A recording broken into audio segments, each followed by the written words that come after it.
Hey, Assalamualaikum warahmatullahi wabarakatuh. Salam sejahtera untuk kita semua. Om Santi Om. Bertemu lagi dengan kami kelompok 4 yang akan menjelaskan tentang pengantar injeksi. Sebelum itu, perkenalkan anggota dari kelompok 4. Ada Yurika Afdelina, Utari Dwi Kirani, Nur Fajri Abrar, Elsa Safitri, Raja Fianasari, dan Nur Hayati. Kami berasal dari Prodi S1 Farmasi Universitas Dharma Andalas. Injeksi menurut Farmakope edisi 3 adalah sediaan steril berupa larutan, emulsi, suspensi, atau serbuk yang harus dilarutkan atau disuspensikan terlebih dahulu sebelum digunakan, yang disuntikan dengan cara merobek jaringan ke dalam kulit atau selaput lendir.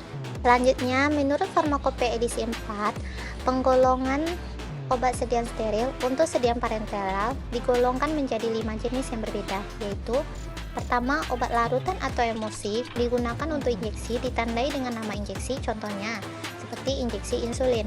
Yang kedua, sediaan padat kering atau cairan pekat yang tidak mengandung dapat, pengencer, atau bahan tambahan lain, dan larutan yang diperoleh setelah penambahan pelarut yang memenuhi persyaratan injeksi.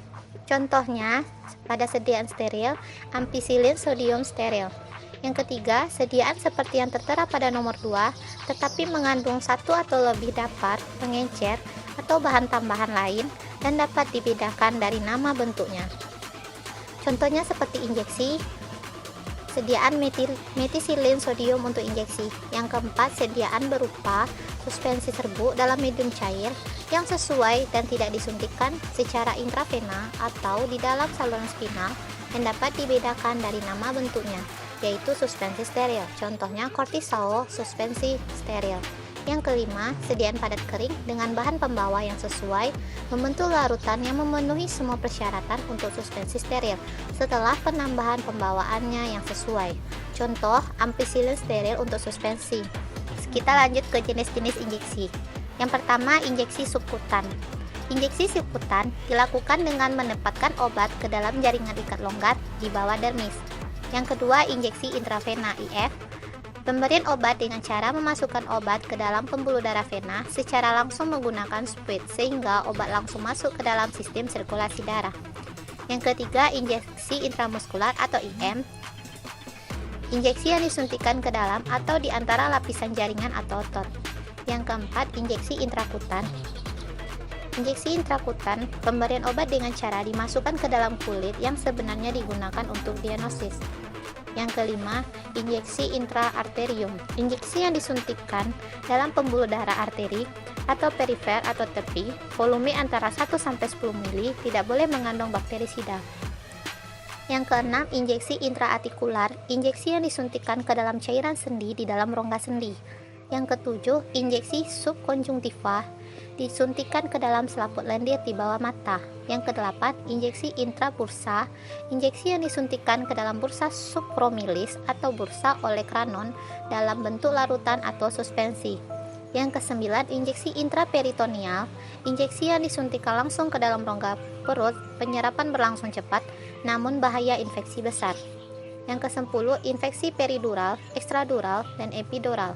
Injeksi yang disuntikan ke dalam ruang epidural terletak di atas dural meter, lapisan penutup terluar dari otak dan sumsum tulang belakang. Selanjutnya, injeksi intrakardiak. Injeksi yang disuntikan langsung ke dalam otot jantung atau vertiker, tidak boleh mengandung bakterisid, disuntikan hanya dalam keadaan gawat.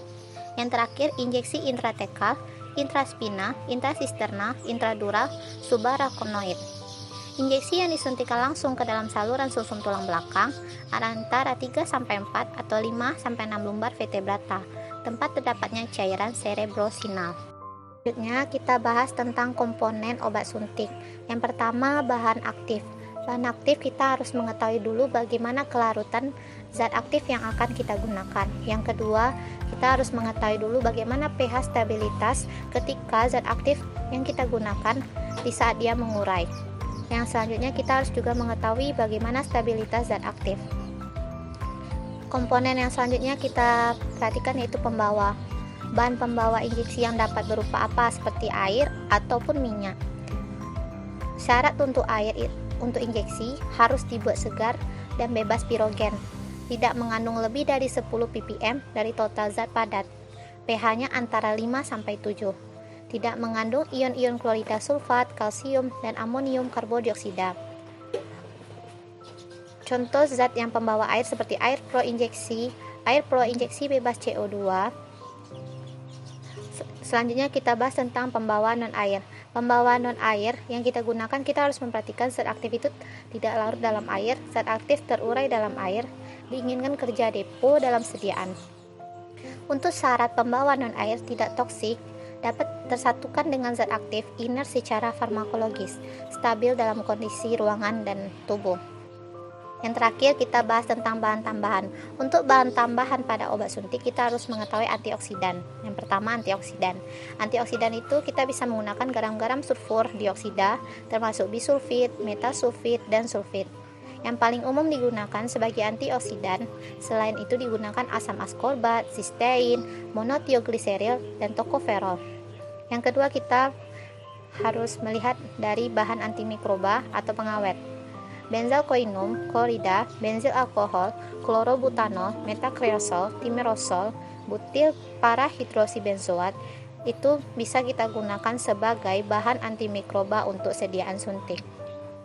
Selanjutnya kita memperhatikan buffer. Sediaan yang pada obat suntik kita harus memperhatikannya. Apakah zat yang kita gunakan cocok untuk buffer? Biasanya yang digunakan yaitu asetat, sitrat, fosfat. Selanjutnya bahan pengkelat. Bahan pengkelat biasanya yang digunakan untuk sediaan suntik yaitu ETA atau disebut dengan garam etilen diamin tetraasetat. Untuk gas inert kita harus bisa menggunakan nitrogen atau argon.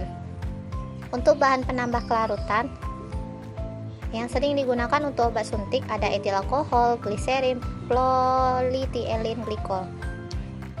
Untuk propilen glikol lecitin juga bisa digunakan untuk bahan penambah kelarutan. Kita juga harus memperhatikan apa yang harus kita berikan untuk sediaan suntik, apakah dia isotonis, hipertonis, atau hipotonis. Untuk pengisotonisnya itu dextrosa dan NaCl. Bahan pelindungnya seperti dextrosa, laktosa, maltosa, albumin, serum manusia.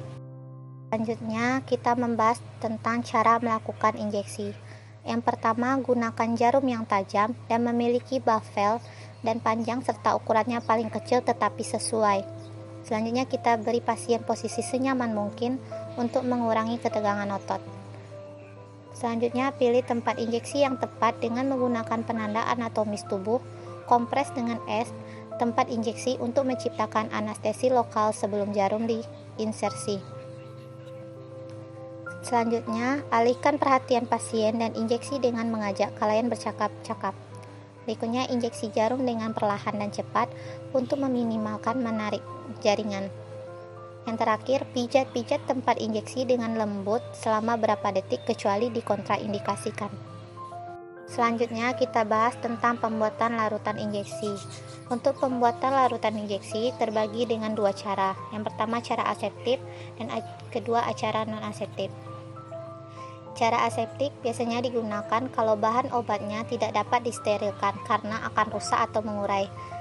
Untuk cara aseptik ini, kita yang pertama zat pembawa, zat pembatu, wadah, alat-alat dari gelas untuk pembuatan, dan yang lainnya diperlukan disterilkan sendiri-sendiri. Kemudian bahan obat, zat pembawa, zat pembatu dicampur secara aseptik dalam ruang aseptik hingga terbentuk larutan injeksi dan dapat dikemas secara aseptik. Yang kedua, cara non-aseptik atau disebut dengan asteril. Dilakukan dengan cara sterilisasi akhir. Caranya, bahan obat dan zat pembantu dilarutkan ke dalam zat pembawa dan dibuat larutan injeksi. Saring hingga jernih dan tidak boleh ada serat yang terbawa ke dalam filter larutan. Masukkan ke dalam wadah dalam keadaan bersih dan sedapat mungkin aseptik. Setelah dikemas, hasilnya disterilkan dengan cara yang cocok. Selanjutnya kita bahas tentang cara pembuatan obat suntik. Tahap pembuatan obat suntik yaitu pertama perencanaan, kedua perhitungan dan pertimbangan, yang ketiga penyaringan, yang keempat pengisian ke dalam wadah, yang kelima penutupan wadah, yang keenam sterilisasi, dan yang terakhir kita melakukan uji sterilisasi pada teknik aseptik. Selanjutnya kita bahas tentang syarat-syarat obat suntik. Yang pertama kita harus mengetahui apakah obat suntik kita itu steril. Yang kedua, apakah aman ketika digunakan oleh pasien atau safety-nya. Yang ketiga, sedapat mungkin isotonis. Yang keempat, jika obat suntik berupa larutan, maka harus jernih, bebas dari partikel pada kecuali suspensi. Untuk kerugian dan keuntungan sediaan injeksi, untuk keuntungan bekerja cepat, kemurnian dan takaran zat khasiat lebih terjamin. Untuk kerugian, sakit, lebih mahal, kemungkinan terjadi infeksi pada bekas suntikan, dan dosis yang tidak teratur. Hanya itu yang bisa kami sampaikan, kurang lebih kami mohon maaf. Kami akhiri, Assalamualaikum warahmatullahi wabarakatuh.